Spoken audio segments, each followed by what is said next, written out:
We have to apologize this morning. We're under difficulties. I have had a strep throat for the last week. So the lecture will continue until the voice goes out, and that will be the end for the morning. In the meantime, I'd like to also announce what I would normally announce at the end, not knowing when the end will arrive. Namely, that my wife is with the Veritat Foundation is meeting here this afternoon at 1:30 to play a videotape that she made in the Masonic Temple in Sabona last week, 10 days ago. So the public is invited. Now this morning we have a good subject. I'm sorry. I've asked to have the public address system as raised as much as possible. I hope you can hear. Have you been able to hear us up so far? Yes. Now, one hand went up in the back. That one heard. Well, anyway, we have a very intriguing subject, one that has a tremendous foundation in comparative religion and in comparative philosophy. As we realize, the doctrine of reincarnation was not part of the equipment of the Western thinker in ancient times. It apparently originated in the Trans-Himavat in northern India and gradually drifted southward through most of Asia, finally into Egypt and Greece, and now into the Western Hemisphere. Actually, the doctrine of metempsychosis was comparatively recent in its Western acceptance. Up to the time of Homer, the Greeks had no sense of an afterlife. They had no idea of what was going to happen to the human soul after death. To cover this general ignorance, they had the belief or concept that after death, the ghost of the dead wandered forever in the ghostly corridors of the underworld, neither punishment nor reward, leading to the statement that is very famous in Greek literature, namely, the poorest slave alive was more fortunate than great Achilles dead. There was no reward for valor, no punishment for crime. Now at that time, probably about 1,000 or more BC, there was very little opportunity for cultural growth, because we find from studying comparative religion that the development of man's concept of immortality is essential to the progress of civilization. Where it does not exist, there is a frustration which extends into the life of the individual, even though it may be concerned primarily with the after-death experience. If there is nothing after death, there is really no reason for life. This puts the materialist at a great disadvantage. Materialism is never a solution to anything. Reminded of two scientists standing beside the casket of one of their illustrious brothers who was lying waiting for the final interment. One says to the other, well, he's all dressed up, but he has no place to go. And this has been the frustration of materialism. No matter how wealthy a person becomes, how much power he attains, how popular he is, how deep an impression he may leave upon society, what does it all mean if it ends in nothing for him? He will not even be able to remember that he was fortunate or unfortunate. This may be a relief for few, but for the most is a great disillusionment. So until there was some concept of life after death, there was really no way of building a moral or ethical code of life. And Europe was comparatively late in coming into this realization. For Western Europe was still in a barbaric condition, probably still dwelling in caves, while the Chinese were writing libraries. The reason for this was that the flow of the cultural life moved northward from the Himavat, down across the plateaus of India, finally along caravan routes to every other part of Europe and Asia, and along the caravan routes with the merchants came the philosophies of the East. The first in the West to really take on the problem seriously was Pythagoras of Samos. Pythagoras visited India, studied there, and is known in India even now as the Ionian master. He received much of the esoteric lore of India, all that they felt could be imparted to a stranger. And among other ideas that he gained there was this ideal, or this principle, of personal immortality. Now, even in Greece, of course, after this revelation, which came about 600 BC, there was a division of opinion, just as there is here. And for a long time, this difference of opinion was never reconciled. In the beginning, the Greek culture was such that the Pythagoreans had to keep their knowledge of Eastern mysticism to themselves. They had to form secret assemblies for its perpetuation, for it was contrary then to the prevailing tempo of the time. So the doctrine of reincarnation, while it was taught by Pythagoras, was carefully veiled and not generally acknowledged to the average person.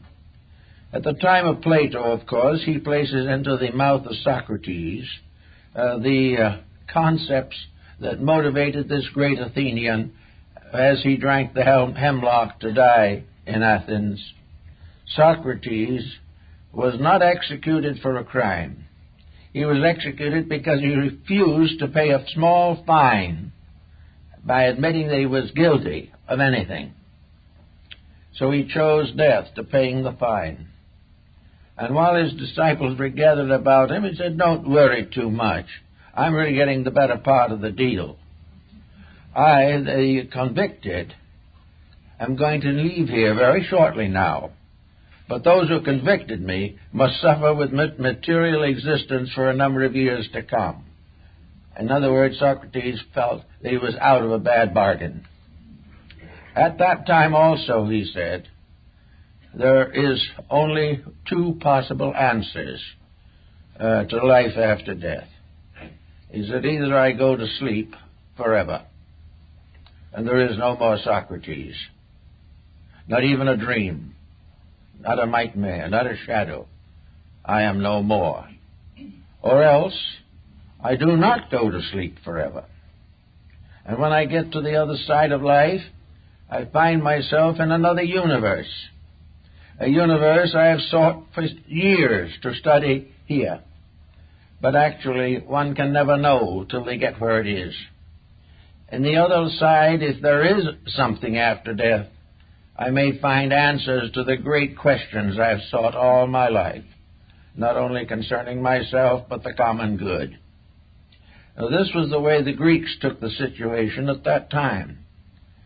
Now, in Asia, where reincarnation was generally accepted at a much earlier date, we find a careful consideration of the elements involving this doctrine. And as it descended through the Iranian-Aryan migrations, it mingled its own beliefs with a whole group of folklores and folk religions all over the world. And it became a fixture added to something else. A good example of that, of course, is Christianity. Up to a comparatively recent date, Christianity gave no consideration to the possibility of reincarnation. It was contrary to all the beliefs. And then gradually a certain group of people began to make a wedge and inserted this doctrine without taking away any of the essentials of their previous beliefs.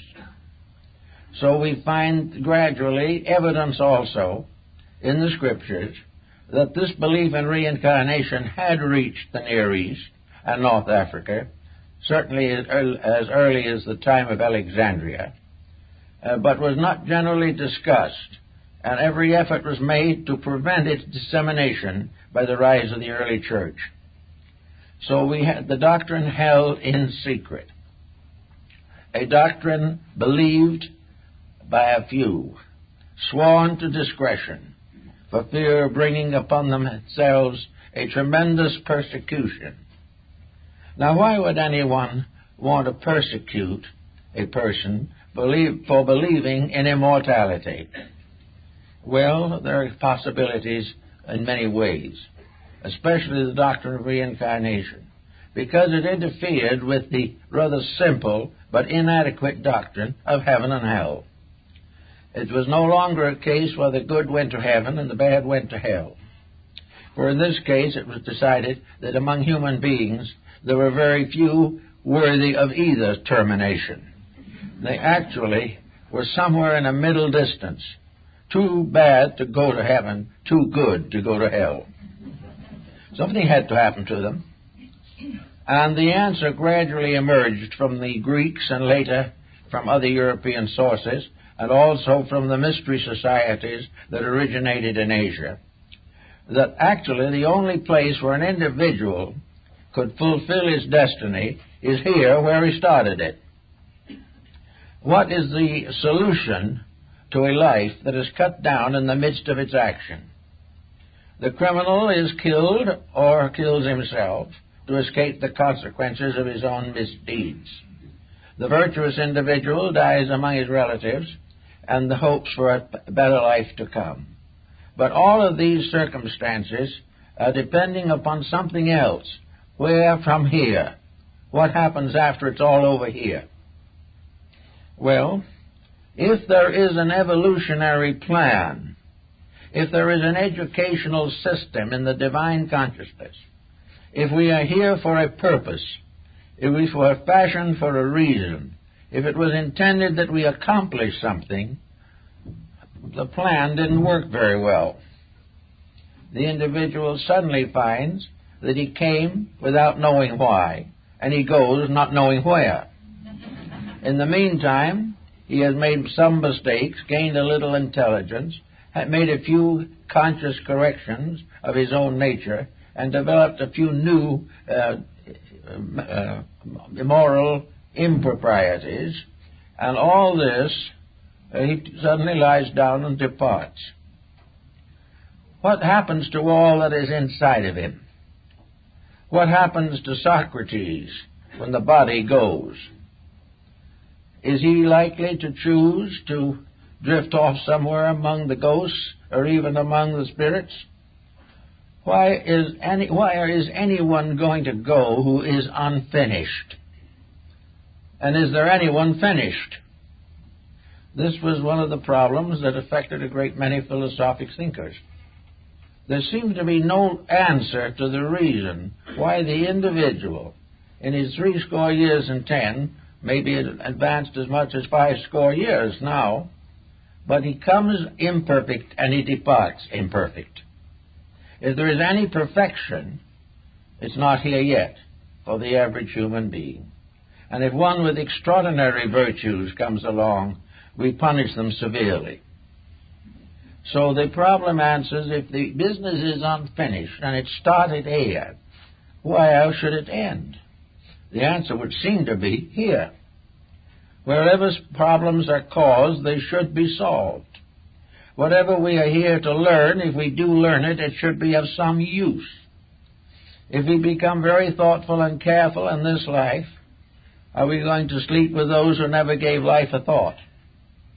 If we kept careful control of our negative attitudes, what good does it do? The virtuous and the vice-ridden go down to sleep together. And the approved reward is inadequate. You certainly cannot expect an individual to be rewarded merely because he joins a church. There has to be some consequent of incident within himself. He has to earn a better life. And to learn a better life, it would seem he would have to learn it where he lives. Because we have no proof that he can learn a better life in some place that is not here. Furthermore, if he departs from here, what use is the experience he's had here? If he goes to an entirely different condition, then what does he gain? Why is it all necessary? And little by little, people began to think this through.